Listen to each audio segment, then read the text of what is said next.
First question, can you introduce yourself? Tell us your name, your age, your professional and academic career. Okay, I'm Chris Meikle. I'm 53 from New Zealand, and I'm a teacher here at ECS Brussels. We're for the last 8 years, I think. Before that, I did all sorts of things around the world. And my academic qualifications are a Master's in International Relations and a PhD in European Foreign Policy. How do you came up to teach at Media School? I started teaching English here to the undergraduates about 8 years ago, and when I realized that they had a master's program that I was interested in, I offered to start teaching human rights and democracy. And then I started teaching international relations theory and civil society. And eventually I became coordinator of the program, which has been the last 4 years, I think. And yes, I feel incredibly blessed to have had this opportunity. It's a wonderful school, and I feel very privileged to be a part of it. You wrote a thesis in 2016 about ethical norm promotion in European Union foreign policy. Precisely the response to the Arab uprisings. Can you tell us why did you choose this theme? Okay, well, I mean, I chose this theme because I was very interested in human rights and democracy, in the promotion of these values. Originally, I thought I might look at the UN for that, but the European Union was such an interesting case study. So my question was, has the EU been consistent with its promotion of these values before, during and after this big event, the Arab uprisings of 2011. As a small resume, I found that they had been inconsistent before the uprisings, that there was a brief moment where they could be said to be in line with their values. I even created a name for it, rhetorical alignment, which nobody uses. But that recently, particularly after the wave of immigration from Syria, that the EU has gone back to its original policies of supporting authoritarian leaders to try and keep a stable region. So now we're going to pass to the second part and ask you some questions about the foreign policies and your feelings about them, because as we all know, we are in 2024, and I'm not telling anything new by saying that the world is in conflict in most countries. So the first question is, what are the fundamental objectives of the European Union's foreign policies to you? So for me, I think the European Union is so complex, and I think the answer to that is that it's mixed. I think for some people in European Union policy-making circles, the fundamental policy is to provide security and to generate trade. And for others, the promotion of values like human rights and democracy are integral parts of everything that they do. And sometimes one set of policymakers prevails over the other. So it really depends on who's making the policy. But yes, I think it's a mix of those two things, a sort of realistic promotion of security and trade versus a more idealistic promotion of values like human rights and democracy.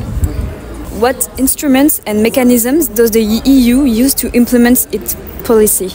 So in terms of security, obviously NATO is still the primary instrument, although I expect that may change in the next 10 years. In terms of trade, the Commission really plays the fundamental leading role in collective trade agreements.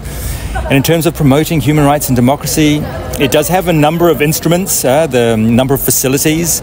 They're not particularly well funded compared to the other instruments, but they have been quite effective in some parts of the world. And of course, whenever they do have trade and aid agreements with third parties, they tend to use an instrument called conditionality, where we will do this trade and aid with you if you change things in the way that we want you to.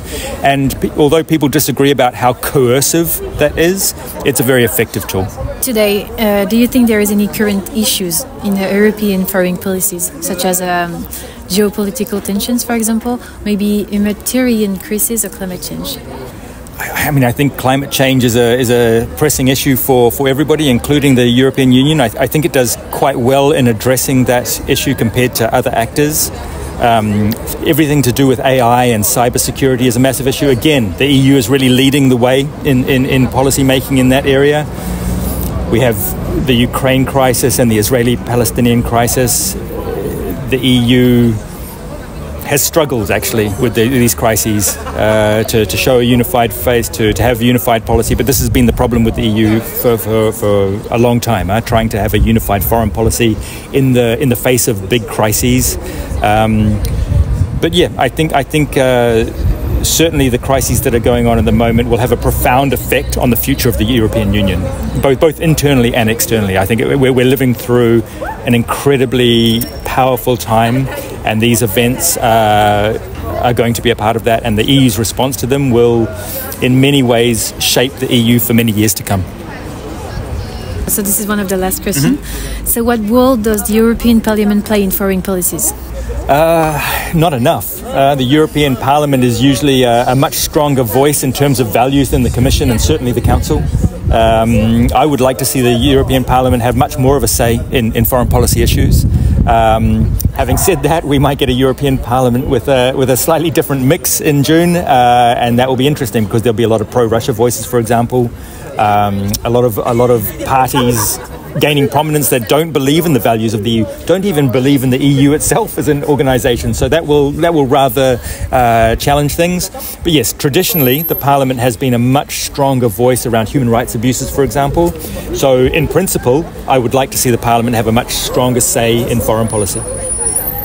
To finish, what are the impacts of foreign policy on European citizens? Do you think it's obvious for citizens to feel concerned about the European policies in general? And as French people, for us, do you think that we must feel more close to the policies that Europe put in place? So I think that, are Europeans aware of EU foreign policy? I don't think so. I mean, perhaps with Ukraine that's changed. It feels a little bit closer to home, right on the border. Some of particularly the energy crisis that's resulted from it feels a lot more relevant. We saw our prices go up, so yes, we're connected to it. But I think, like all things to do with the EU doesn't do a good enough job getting the message out about what it does and why, and how important it is, and why we should appreciate it for what it is. So I think the answer is most Europeans probably don't feel that connected to the details of the EU as an international actor, and they should. And the EU should help with that. The EU should make more of an effort to tell us why it does what it does and why it's important. Thank you very much. Thank you. My pleasure. My pleasure.